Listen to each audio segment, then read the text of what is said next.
No one volunteers to fight beside humans. At least, not at first. When the Hellier Front collapsed and the Khanate Dominion surged across 3 sectors in a single month, the Galactic Coalition scrambled to assemble a defensive force. Dozens of species answered the call, reluctantly, cautiously, calculating survival odds before honor. Then Earth responded. The chamber fell silent when the human emblem appeared among the Allied banners. Whispers spread instantly. They don't fight like us. They don't retreat when it's logical. They don't stop when it's merciful. A coalition commander quietly asked a question everyone feared. Will the humans lead or follow? The human representative, General Mara Vance, answered without hesitation. We will stand with you, she said. But once the fighting starts, do not ask us to slow down. Many took that as arrogance.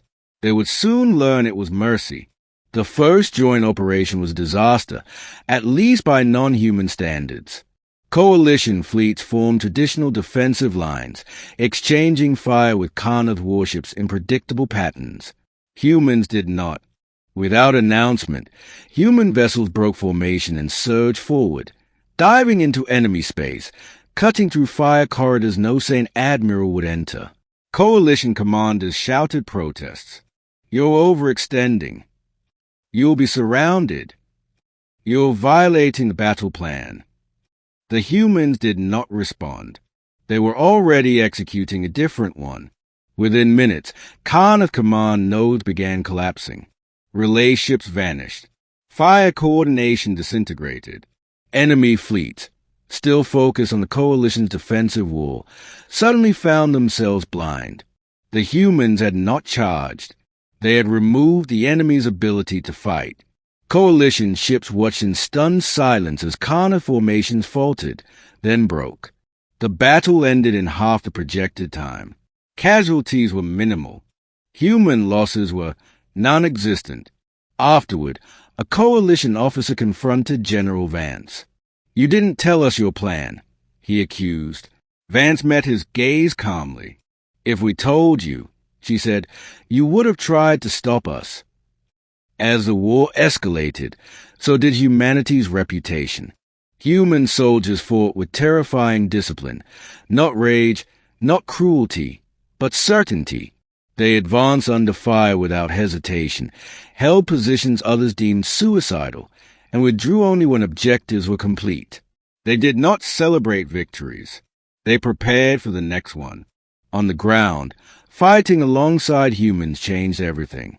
An Allied infantry unit once broke under Khanate assault, overrun, ammunition depleted, morale shattered. Human Marines appeared through smoke and debris without warning. No speeches, no rallying cries, just movement. They formed a living wall, firing in perfect coordination, dragging wounded allies to safety while pushing the enemy back with relentless precision. When the line held, the humans nodded once and moved on. They did not wait for thanks. Stories spread quickly. Units that fought beside humans were never abandoned. Human doctrine treated Allied survival as a strategic objective, not a courtesy. If you fell behind, humans slowed their advance to protect you. If you were surrounded, humans broke through to reach you. If you were lost, humans came looking. The Khanate Dominion learned this the hard way. They began targeting coalition forces specifically to draw human retaliation. It worked. Human retaliation was absolute. Khanate strongholds vanished overnight. Entire assault groups surrendered at the mere appearance of human banners. Captured Khanate officers spoke openly during interrogation.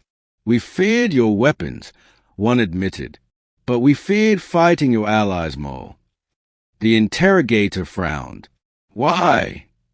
Because when humans fight alone, they end wars, the Khanate said, but when they fight with someone, he swallowed, they make it personal. By the final year of the war, a strange transformation had taken place. Coalition troops no longer feared human presence. They sought it. Being assigned alongside humans became a mark of prestige, and dread, prestige, because survival rates were highest in human-led operations. Dread, because those operations were always the most dangerous. To fight beside humans meant you were trusted, and that meant the enemy had already been judged beyond mercy. At the Battle of Ashen Halo, the Khanate made their last stand. Massive fleets, planetary shields, total commitment. Humanity took command. Coalition leaders braced for annihilation. Instead, the humans executed the war's final lesson. They dismantled the enemy systematically, isolating sectors, neutralizing defenses, offering evacuation corridors to civilians before striking military targets with overwhelming force. When the Khanate surrendered, it was not to the Coalition, it was to Earth. After the war, the Galactic Council convened to reassess humanity's role. One counselor asked quietly, "Why do so many species now request human presence in their defense treaties?" The answer came from a veteran commander who had fought beside them. "Because if humans fight for you," he said, "you may survive." A pause. "But if humans fight with you..." He looked around the chamber. "The galaxy remembers your name." Today, across known space, a truth is universally understood.